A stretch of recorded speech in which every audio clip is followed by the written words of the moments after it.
Hey, what's going on, everybody? Looking at the articles here at SACB.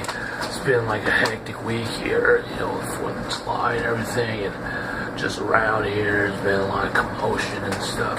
But I'm looking at the SACB paper still, Monday's edition here, and I'm looking at an article here. It says the Influencer series.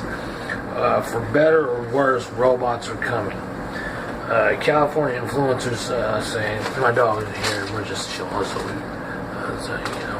But anyway, California influencers say that it's inevitable that jobs will be lost to increasing automation. But, really what I wanted to say was, I wanted to talk about, basically, new weed laws that are in place. For some odd reason, I don't know what this is, and I'm saying it like this, but for some odd reason, now they just revamped the whole weed law. So from what I understand is the cultivators now are the ones that are not lab tested, not up to standards on quality, are the ones that are not are the vendors that are vendors that are not making any money right now. You know, so now they have to rely on another resource to for the demand for it. $60 for an eighth, or even higher than that. And the prices that went up by like $20 to $30, $40 to $30, you know, a lot of people can't pay that. So, including myself, but I'm a very light smoker and, you know, medication and stuff like that. But, so I was thinking, around Sacramento, since there's so many dispensaries in California, since it's recreational and medical, it's a wonder why people do these. Have to go through these hoops and stuff because of the changing laws in California. So hopefully it regulates. So after saying that, I wanted to say, read this thing. So California influencers say it's inevitable that jobs will be lost to increasing automation, but they are ultimately confident about the state's transition to technology-based economy.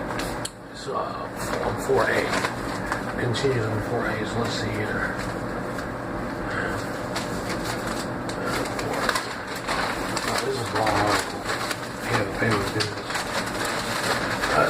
It says here, there's a lot there. There is no buggy whip factories in California. Okay, it says they don't stack 8-track. They don't sell 8-track tapes at the mall. The last wall-mounted telephones will soon be in a museum. So this is a very long article. I'm not going to read this. Let's read something that's funny since they have it on this page here.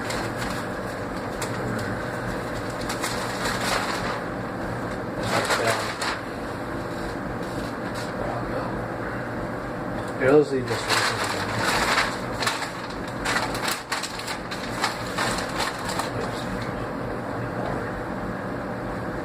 Alright, yeah, let's do this one. Here, viewpoints. If Governor, alright, this is a viewpoint. This is by Steve Nelson. If Governor Brown wants the legacy, he must follow through on clean water. While Governor Jerry Brown is busy trying to secure his legacy with the Delta tunnels and high-speed rail, he appears to have abandoned one of the most important tasks of his career, making sure all Californians have clean drinking water. The huge issue is San Joaquin Valley, the other in California, where thousands of mostly poor families can't drink their own water.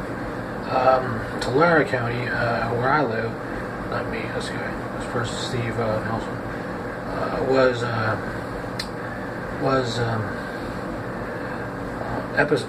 the epicenter of failing water systems during drought.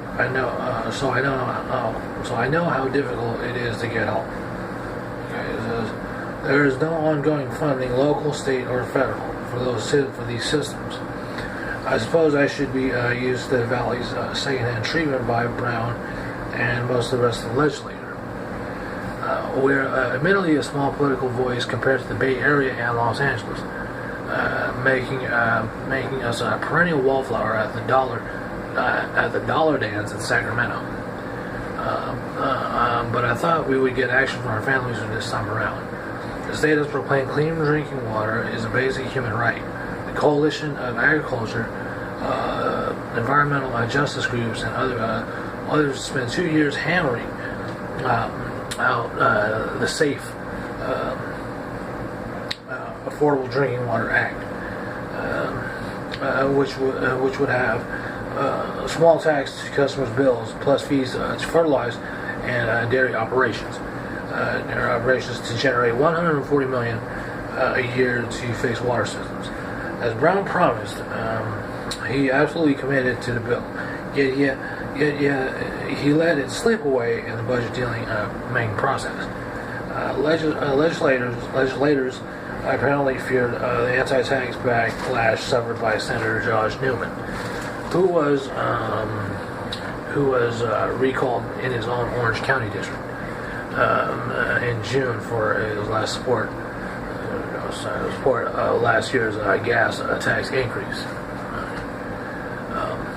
Clean drinking water. Let me just finish this article. Clean drinking water for thousands of families took a backseat to politics. A handful of legislators say they will continue discussions, but it will clearly take the power and will of the governor to push them to a solution.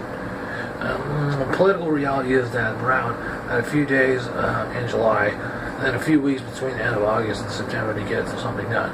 I can only hope he's not too busy building his legacy to solve the ongoing crisis in the other California.